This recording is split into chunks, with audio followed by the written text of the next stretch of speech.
Gente, vamos então, esse aí nós vamos passar rapidinho, porque como eu disse no início, essa não é uma época muito auspiciosa aí para a teologia e para o conhecimento.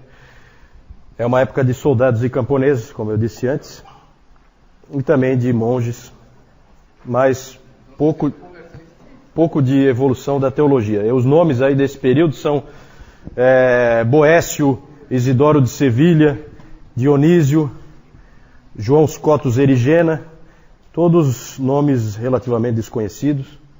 E realmente não é um período muito de grandes nomes na teologia.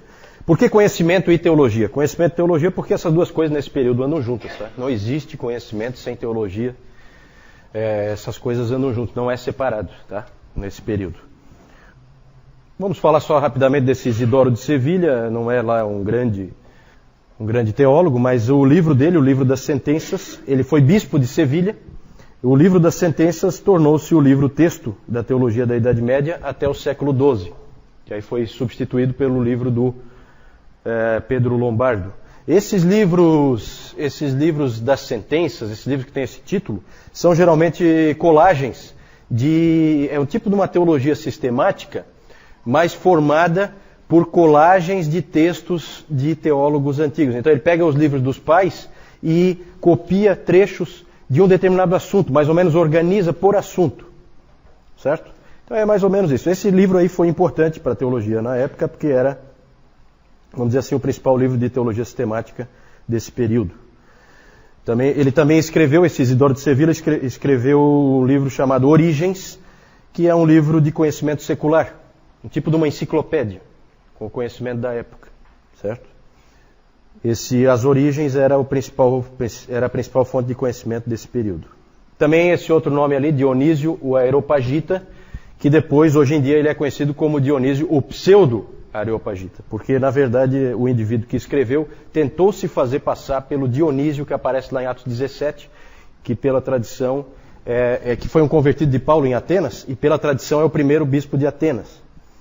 E ele tentou se fazer passar por esse Dionísio. E, na verdade, mais tarde, na época do Renascimento, descobriu-se que, pela análise textual, descobriu-se que, na verdade, esse documento deve ter sido escrito na Síria no século V ou VI.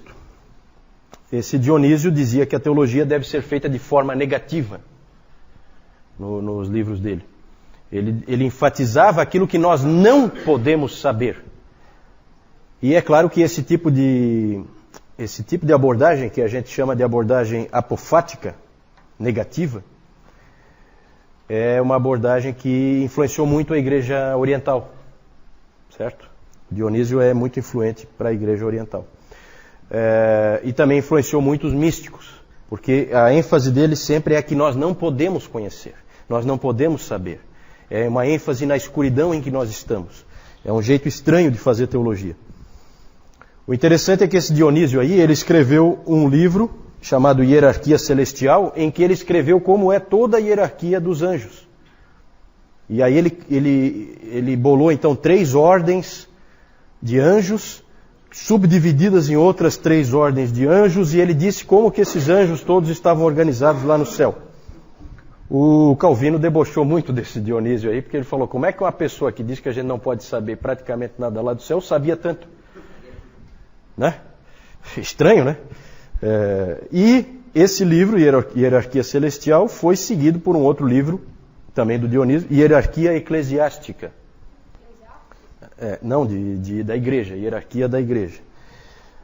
Porque nessa época havia uma ideia de que as coisas que acontecem na Terra correspondem a coisas que acontecem no céu, e o que tem na Terra se assemelha ao que tem no céu. E então esse hierarquia eclesiástica seguia aquele hierarquia celestial. E a igreja gostou bastante desse livro dele, né?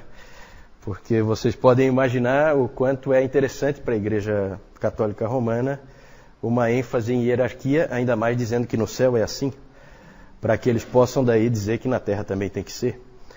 E então eles receberam bem esse livro. O Calvino debochou desse cara aí, não viu nada de especial nele. Nesse período nós temos alguns importantes movimentos educacionais, centros de conhecimento. Já falamos da Irlanda como um grande centro de conhecimento, com aqueles monges copistas aos montes, estudando muito. E um muito importante é a cidade de Aachen, que existe essa cidade até hoje, fica na Alemanha, na fronteira com a França, bem na fronteira com a França, e era a capital do Carlos Magno, a capital do Império Carolíngio. E lá nessa cidade, o Carlos Magno, que não tinha muita instrução, ele não era de maneira nenhuma um intelectual, nem nada disso, mas valorizava muito a educação e o intelecto. Então ele trouxe um sujeito chamado Alcuino, ele trouxe de York, na Inglaterra, um indivíduo muito inteligente, e ele foi o reitor da Aula Palatina. Aula Palatina significa escola do palácio. Então no palácio do Carlos Magno funcionava uma escola, um tipo de uma universidade, vinha gente do mundo inteiro estudar ali, com professores que tinha ali. Os professores sempre são monges, certo? Sempre são clérigos, normalmente monges. Esse aí nós vamos ver bem rapidinho esse ponto aí do conhecimento de teologia, porque realmente não tem muito o que dizer. Mas é interessante para nós alguns debates teológicos que aconteceram, principalmente mais para o final desse período de 500 anos que a gente está vendo agora. O primeiro é o debate sobre a ceia do Senhor. Foi um debate entre dois monges de Corbe. Corbe era um dos centros de conhecimento do Carlos Magno, que o Carlos Magno tinha estabelecido, certo? Era comum os centros de conhecimento serem sempre vinculados a mosteiros.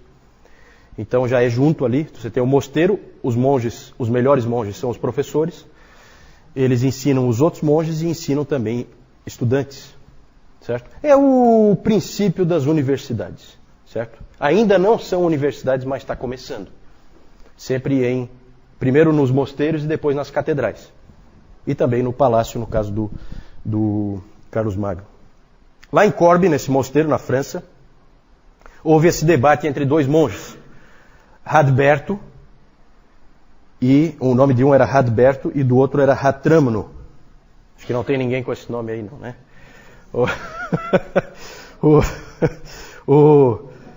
Esse debate ocorreu no século IX, e eles debateram sobre a natureza do corpo de Cristo na ceia. Exatamente. O que Jesus Cristo quis dizer quando ele falou, este é o meu corpo? O que ele quis dizer com isso? Isso aí vai ser sempre um grande problema, tá? Os problemas teológicos causados por isso aí já começa aqui e vai aparecer de novo lá na época da Reforma, inclusive dividindo a igreja protestante por causa desse debate. Aqui esse debate ganhou força. O Radberto defendia a presença real, ou seja, que aquele pão virava realmente o corpo de Cristo, ele se tornava o corpo de Cristo.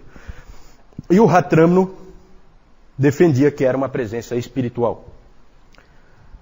Aí vocês podem imaginar, pelo catolicismo romano hoje, quem é que levou a melhor. Certo?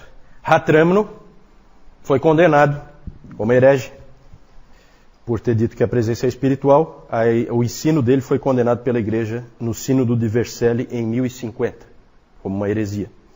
E no Concílio de Latrão, que esse Concílio de Latrão é importantíssimo para o catolicismo romano, várias coisas foram definidas ali. Só que esse já foi em 1215, já é num outro período, mas eu estou falando aqui porque o debate começou nesse período que nós estamos estudando agora. Só foi colocado assim uma pá de cal, resolvido, no Concílio de Latrão em 1215, quando foi colocada como dogma da igreja a doutrina da transubstanciação. Exatamente. Não, a doutrina então passou a ser um dogma da igreja e permanece até hoje. Certo? Outro debate sobre a predestinação. Nós falamos de Agostinho, e nós vimos que o Concílio de Orange, em 529, tinha definido um agostinianismo moderado, um semi-agostinianismo, que se diz, que não declara a graça irresistível, mas estabelece a necessidade da graça preveniente. Então Deus não pode converter sem que o homem concorde, vamos dizer assim, Mas o homem também não pode se converter a si mesmo se Deus não conferir-lhe graça antes. É uma posição meio estranha, né? Não faz muito sentido, mas é a posição que o Concílio de Orange definiu. O Agostinho teve que enfrentar os pelagianos e mais tarde os semi-pelagianos, nós vimos isso. O principal adversário dele foi João Cassiano. João Cassiano, monge. Falei para vocês que a resistência ao Agostinho veio principalmente dos mosteiros. E o João Cassiano escreveu um livro chamado As Conferências, e esse livro acabou sendo um livro de muito trânsito, muito destaque, de muita influência na igreja, e com isso a visão de Agostinho foi perdendo força cada vez mais na igreja, até o ponto de desaparecer. Durante a Idade Média, o agostinianismo puro tornou-se muito raro. Um dos poucos que se posicionou com Agostinho foi um monge chamado Gottschalk, monge beneditino, aluno de Ratramno, em Corbe. Gottschalk, só para vocês terem uma ideia do que esses caras escreveram, Gottschalk escreveu assim: Deus, antes da criação do mundo, predestinou definitivamente todos os seus eleitos para a vida eterna e todos os reprovados que serão condenados à morte eterna por causa de suas más obras no dia do julgamento, de acordo com sua justiça e com o que eles merecem. Então aí aparece o quê? Dupla predestinação. Já aparece aí nesse período indivíduos ensinando dupla predestinação. Florus de Lyon, é outro intelectual erudito desse tempo, ele apoiou Gottschalk e escreveu assim: nenhum dos eleitos pode morrer por causa da dureza e impenitência de seus corações. Nenhum dos reprovados pode ser salvo. Também ele defendeu a mesma doutrina que o Gottschalk defendia. Os dois não defendiam eles defendiam que há predestinação para o céu e predestinação para o inferno, mas não para o pecado. Nenhum deles queria colocar Deus como o autor do pecado. Nenhum deles foi longe a esse ponto. Mas a gente vê aí, nesse período, já aparecendo dupla predestinação, graça irresistível, expiação limitada. Tudo isso já estava presente nos escritos desses teólogos da Idade Média, certo? É claro que para a igreja isso aí era uma bomba. E o ensino deles foi rapidamente condenado. O Gottschalk foi expulso da ordem, foi torturado, açoitado e jogado para apodrecer na prisão. Passou os últimos 20 anos dele de vida na prisão. Na verdade, a luta entre o agostinianismo e o pelagianismo é recorrente na história da igreja. Ela sempre aparece de novo. E o professor Calhoun diz que o pelagianismo é a heresia persistente na história da igreja. É a que nunca morre. Está sempre presente, sempre aparece de novo. Certo? João. Naquela primeira figura ali embaixo, nós vemos ali um monge ensinando lá as crianças. Era uma aula realmente, os monges estavam dando aulas. Aqui, nós vemos aqui os monges, eles trabalhando na agricultura, eles plantavam aquilo que iam comer e muitas vezes eles também ajudavam os mais pobres com aquilo que eles faziam. Aqui? Tá. É aquela parte ali onde ele está fazendo a distribuição para os pobres. E aqui nós vemos os monges fazendo cópias, os copistas. Isso aqui a gente vê muito, quem assistiu aquele filme ou leu o livro O Nome da Rosa, de Umberto Eco, a gente vê muito essa parte aqui dos copistas ali. Eles passavam dias e dias em cima daquelas escrivaninhas ali, fazendo cópias das escrituras. Aqui só eu quis colocar ali Isso aqui, olha só, gente, que interessante. Ali que o João mostrou, né? Ali pela roupa dá para ver que é um monge dominicano, depois nós vamos falar deles. Ó. E as crianças aprendendo com eles. Né? Isso é típico, tá? Isso é típico nos mosteiros é que se aprendia o conhecimento. Tá? E lá os monges beneditinos trabalhando lá em cima, naquela ideia do Benedito, lembram? Da regra de que você ora, estuda e trabalha. Teologia e conhecimento em geral. Essas coisas andam juntas, né? A teologia e o conhecimento, eles andam sempre juntos. Tanto que os monges, eles sabem as duas coisas. Nós vimos ali o Isidoro de Sevilha. Ele escreve um livro de teologia sistemática e uma enciclopédia. É a mesma pessoa que conhece as coisas seculares e as coisas da teologia. São as mesmas pessoas. São os monges.